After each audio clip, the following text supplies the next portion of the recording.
Hai teman Warta, ketemu lagi dalam sesi podcast kali ini. Kalau di Warta kita bilangnya podcast, dan spesial dalam perbincangan kita gitu ya. Kita akan ngobrol-ngobrol tentang Patriot Bumi, kontribusi untuk Surabaya dalam menyelamatkan bumi. Nah, dua narasumber spesial sudah hadir seperti yang tertulis di thumbnail, di judul adalah Bapak Bambang Deha. Selamat siang Bapak. Selamat siang Mbak Alma. Ya, beliau adalah Ketua Pembina YPTA Surabaya, dan Pak Bantot. Pak Bantot, selamat siang. Selamat siang.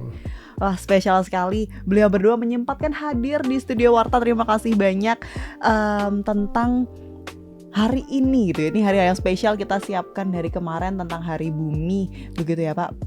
Mengingat ya, teman Warta, sekilas info, beliau berdua ini bukan hanya pejabat struktural di Yayasan Perguruan 17 Agustus, tapi juga pecinta lingkungan. Betul ya Pak ya? Ini saya bilangnya Begitu. Pecinta lingkungan karena saya jadi tahu banyak hal tentang flora itu dari bapak-bapak sekalian. Nah, saya pengen nanya gitu ya Pak tentang Hari Bumi dan hubungannya dengan Untak Surabaya gitu kan. Mungkin bertanya-tanya kenapa Untak Surabaya gitu kan. Kenapa Untak Surabaya ini dibilang cukup berperan di Hari Bumi. Nah, mungkin boleh dari Pak Bambang terlebih dahulu.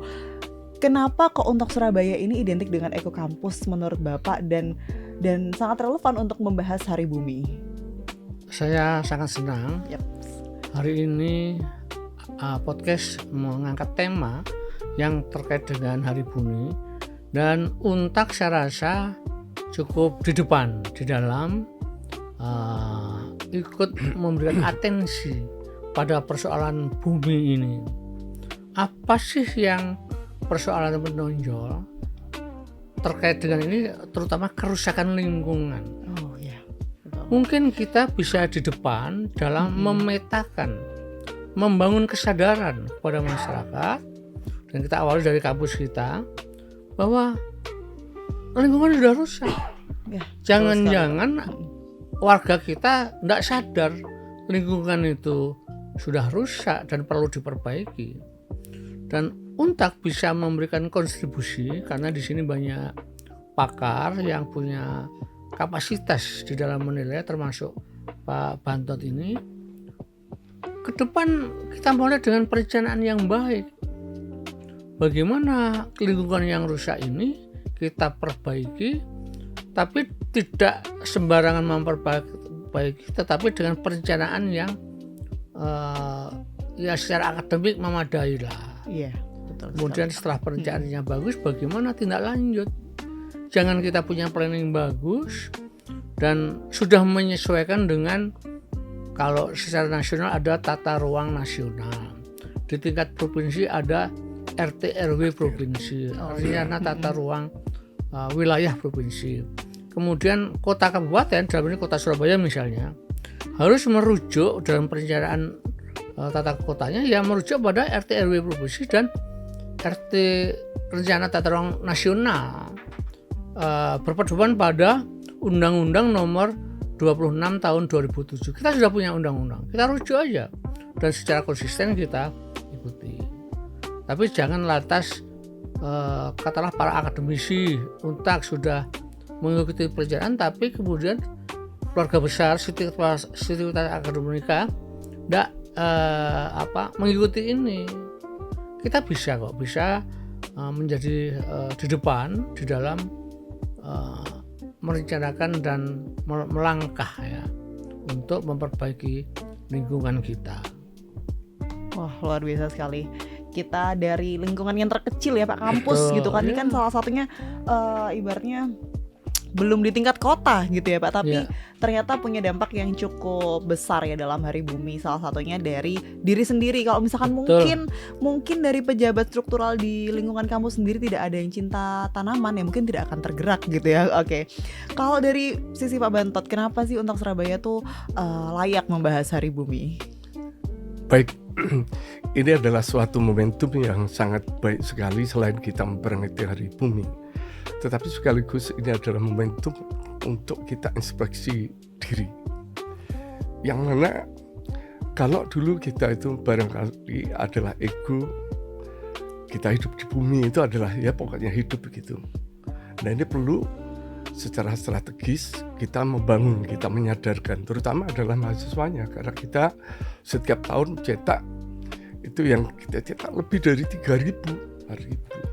Ini adalah satu hal yang strategis untuk memberi pemahaman bahwa kita ini adalah merupakan satu yang diberi khalifah, yaitu untuk menjaga bumi. Siapa lagi yang bisa menjaga kalau tidak kita semua. Nah, jadi itulah kampus kita sangat strategis.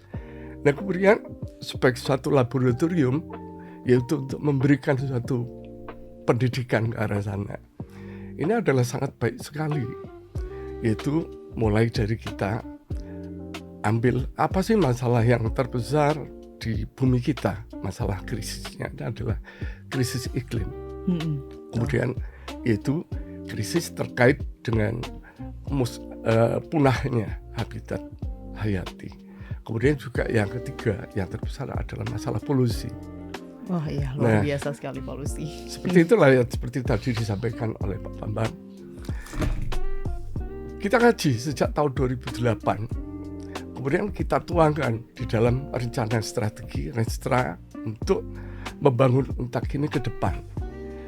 Jadi kita mulai dari dulu gedung kita, ini gedung-gedung ini hampir 65% itu adalah tapak gedung. Nah ini akan kita balik tapak gedung ini supaya hanya 45 saja persen, yang lainnya adalah ruang terbuka. Nah ruang terbuka ini adalah sangat memiliki suatu pro terkait dengan masalah eko. Nah begitu juga masalah energi yang tadi saya katakan, iklim yang paling memiliki suatu porsi andil terbesar adalah emisi gas emisi CO2. Nah ini kita sudah rancang mulai dari kita buat bangunan itu, nanti adalah kita berpikir bangunan ini nantinya di atasnya harus bisa kita tempat untuk membangun PLTS mandiri di kampus ini. Hingga kalau bisa sampai 100% kebutuhan energi yang ada di kampus ini dipenuhi dari PLTS. Seperti itu. Nanti akan kita masuk ke sana lebih dalam. Tetapi secara keseluruhan ini adalah sangat baik sekali, yaitu tadi strategisnya. Untak ini adalah tempat untuk mendidik, yaitu calon-calon pemimpin yang sangat ini memiliki suatu posisi strategis untuk pro terhadap masalah bumi. Demikian. PLTS saya baru dengar itu Pak, apa ya singkatannya PLTS itu? Nah ini sekalian saya belajar juga ya Pak, izin tentang lingkungan, pasti banyak sekali info yang bisa dikulik ya dari Bapak berdua. Oke, PLTS singkatannya apa ya Pak ya? Pembangkit listrik tenaga surya. Singkatannya PLTS. Ya, PLTS. Sel surya itu ya, kalau sel, saya taunya sel surya. Oh ya. Surya sel itu ya. Jadi ini perlu dipahami, Indonesia itu adalah hampir 90% listriknya itu adalah dari PLTU, PLN-nya itu, yaitu dari pembakaran batu bara atau fosil. Yang mana dari tadi setiap 1 kilowatt yang kita gunakan andilnya adalah hampir 8 kilogram karbon dioksida. Jadi kalau kita menggunakan AC 1000 watt dalam 6 jam, itu kurang lebih ini adalah kita akan menggunakan, akan ada, itu kurang lebih adalah hampir 6 kg sampai 7 kg karbon dioksida yang kita keluarkan. Iya. Wah.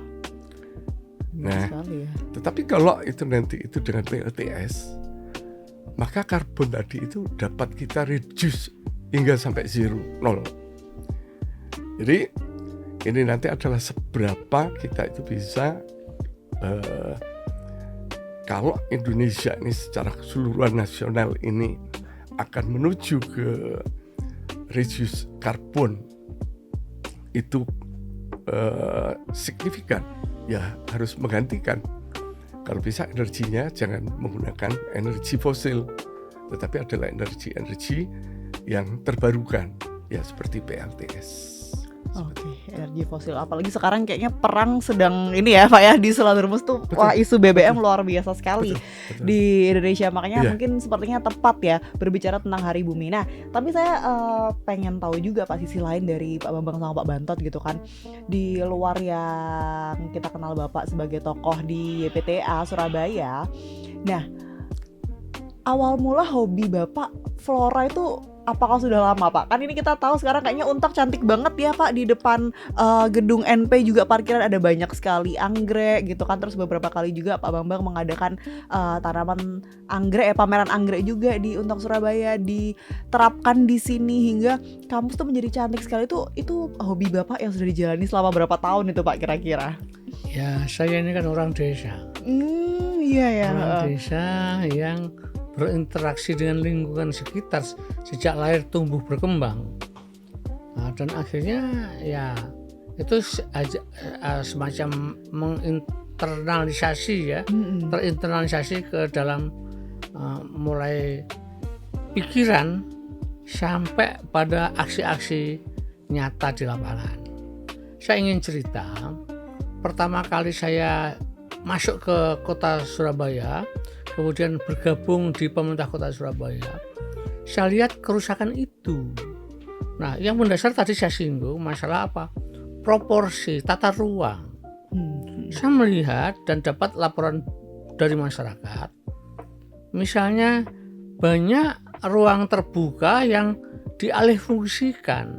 Misalnya di Surabaya itu banyak dulu SPBU, mohon maaf para pemilik SPBU ya, karena terus terang memang terjadi penyalahgunaan, alih fungsi. Kemudian saya kembalikan, ada 14 stasiun pengisian BBM di Surabaya itu saya tutup. Dan saya dituntut, saya dituntut mulai tingkat pengadilan negeri tinggi sampai pusat. Saya bersyukur menang. 14 SPBU yang saya tutup dan saya dituntut menang sampai tingkat kasasi. Bahkan ada yang melakukan PK, peninjauan kembali. Akhirnya saya dapat kemenangan yang keputusan tetap lah, menang. Sehingga secara bertahap SPBU ini saya jadikan taman di Surabaya ini. Mulai SPBU di Jalan Jaksa Agung Suprapto tutup ya. Kemudian banyak SPBU ada di Jalan Sulawesi, Jalan Biliton, jalan mana-mana lah. Dan semua SPBU yang dulu saya tutup itu sekarang sudah menjadi ruang terbuka hijau. Nah, saya fokus ke hijaunya ya. Iya. Jadi ketika tanam pohon tadi disinggung oleh Pak Bantot tentang produksi oksigen kita. Iya. Ternyata dengan kerusakan lingkungan ini, kemudian kita perlu atensi pada kata sekedar menanam pohon. Bagaimana tidak sekedar menanam pohon? Saya memberikan arahan begini. Kita ini hidup di kota tropis, panas. Maka kalau menanam pohon, dia pilih pohon yang dari berbagai kriteria menguntungkan. Misal, bagaimana memilih pohon yang punya dampak kanopi, ada melindungi dari panas matahari. Jadi pohonnya rindang, yang sejuk ya. Selain rindang kemudian syukur berbunga, syukur rindang berbunga berbuah, walaupun mungkin buahnya tidak bisa dimakan. Syukur rindang berbunga berbuah, buahnya bisa dimakan. Jadi mungkin kalau warga kota Surabaya utamanya atau sekitarnya atau siapapun lah melihat kota Surabaya, di kiri kanan itu ada tanaman yang rindang, misalnya contoh terem besi. Kemudian rindang berbuah, berbunga, tapi buahnya tidak bisa dimakan. Apa?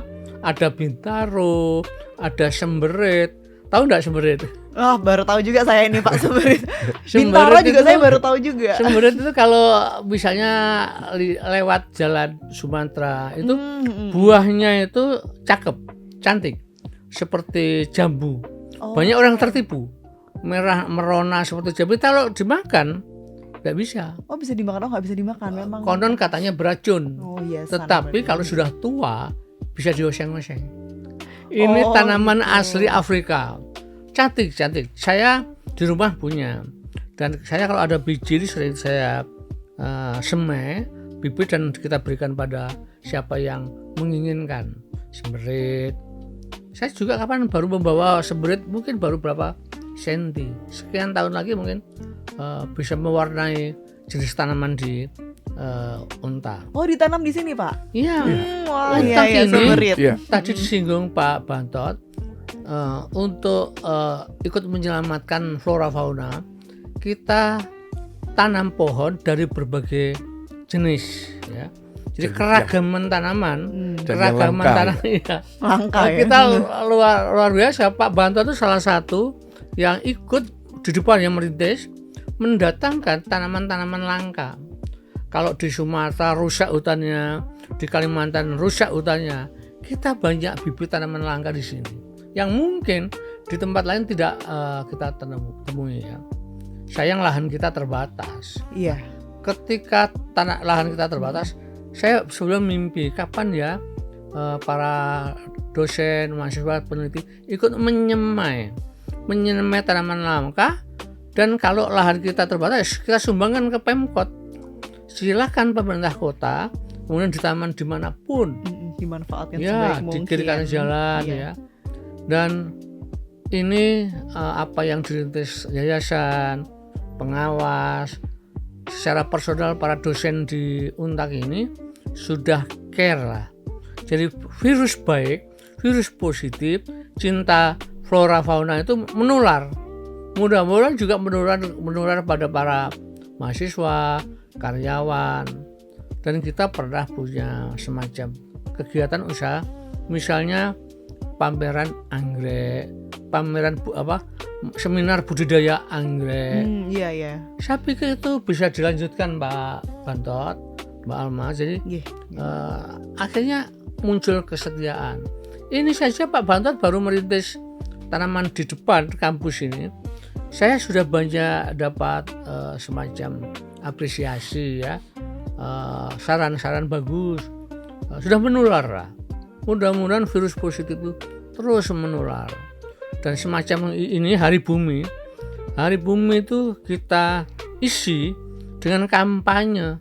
Semacam kegiatan hari ini, podcast menampilkan Pak Bantot, ini bagian dari kampanye kita supaya menular hal-hal positif ini. Setelah ini bisa hal lain di-create, ya, oleh yayasan, oleh Pak Rektor untuk makin banyaklah hal positif yang bisa kita tularkan. Iya, Demikian. betul. Wah, betul sekali. Wah, ternyata Pak Bambang dari desa, kalau boleh tahu dari mana Pak asalnya, Pak? Saya ini dari Pacitan. Oh, dari kecil, ya. Pacitan, ya. Desa kecil di antara Ponorogo, Pacitan. Saya terus terang, saya bangga sebagai orang desa, orang Pantainya Pacitan. indah sekali tuh Pacitan, Pak. Mantap. Pantainya sangat Datanglah. indah sekali.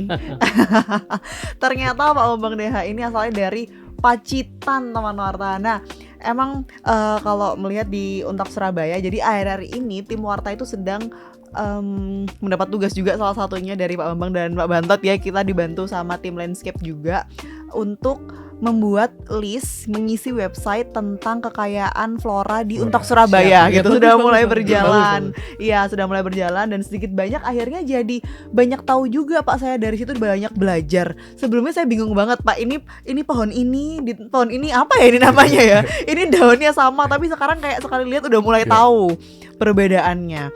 Kalau Pak Bantot, tadi kan Pak Bambang cerita gitu kan, beliau asalnya dari desa, terus dari situ suka tanaman dan sebagainya, sampai pindah ke Surabaya, kemudian dibawa lah kecintaannya itu terhadap dunia flora, dunia tanaman, ya, tumbuhan. Kalau Pak Bantot awal mula kecintaannya gimana? Bapak kan dari teknik sipil, ya kan? Iya. Nah, ini tiba-tiba cinta tanaman gitu. Ini kayaknya bukan jurusan biologi, ya, dua hal yang agak berbeda gitu. Tapi kok bisa awal mula cinta tanaman itu, Baik. Pak? Saya juga dari desa, walaupun saya lahir di Surabaya.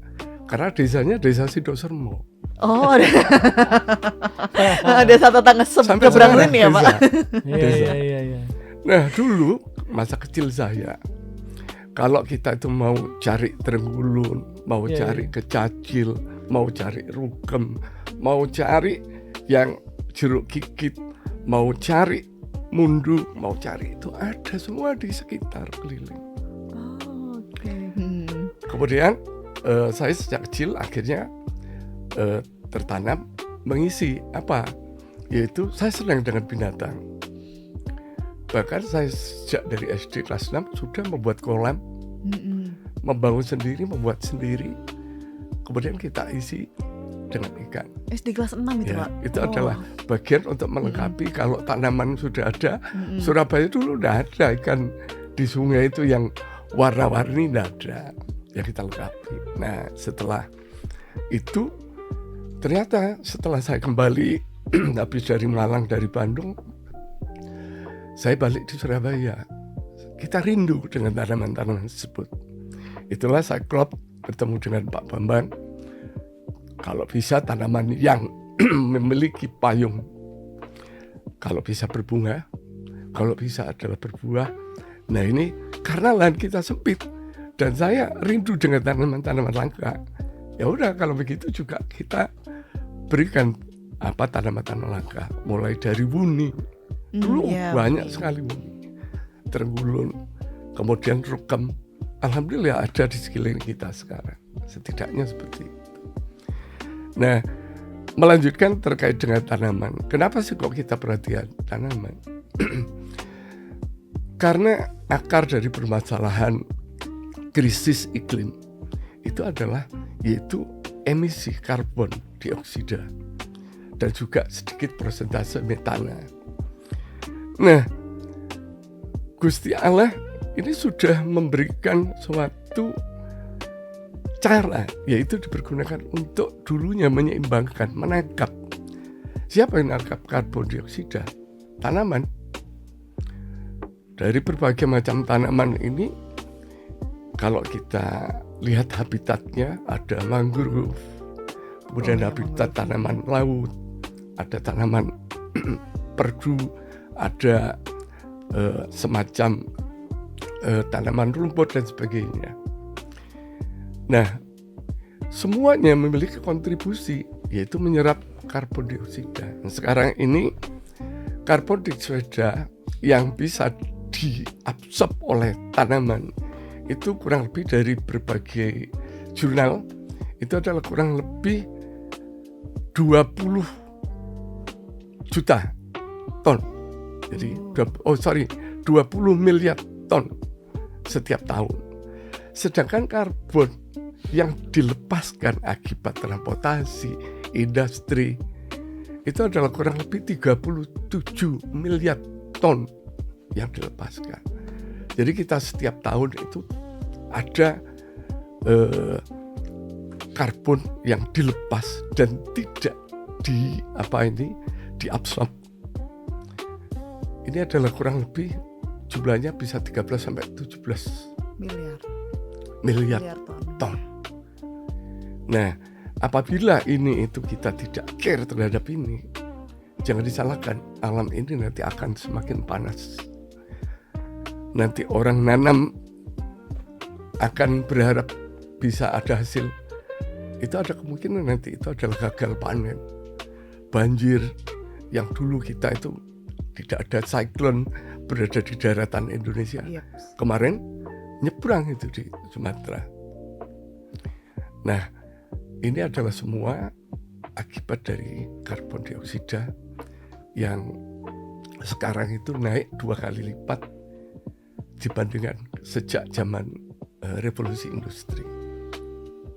Itulah tanaman menjadi kata kunci kita pergunakan, kita sadarkan kepada teman-teman, yaitu kepada semua mahasiswa, bahwa yang bisa mengurangi, bisa mengurai karbon itu adalah tanaman.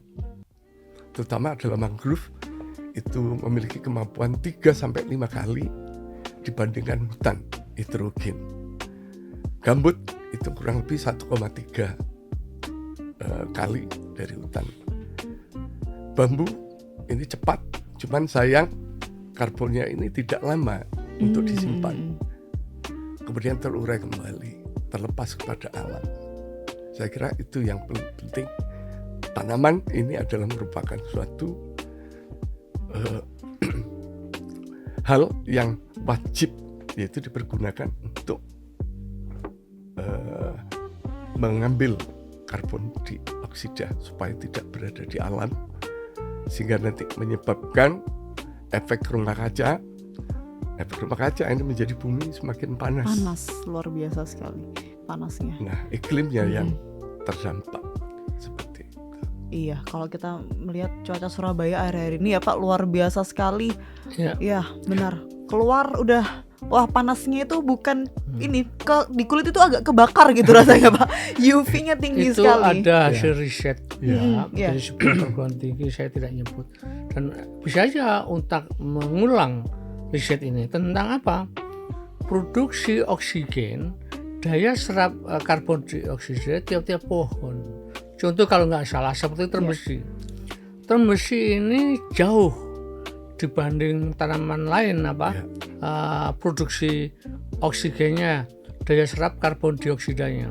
Kalau tidak salah, termbesi dengan diameter tajuk 15 meter 10 kilo. 15 itu sampai 10 kilo 10 per hari. lebih ya daya serapnya. Sampai 20 Makanya kilogram per hari. ya, Wow. makanya kalau Mbak Alma tidur di sekitar pohon termbesi lebih mudah tertidur. Ya, karena produksi oksigennya Iya. bagus besar ya, ya. betul-betul. Nah, kemudian tadi disinggung terkait dengan polutan. Saya pernah mengirim surat dinas ya ke Pertamina.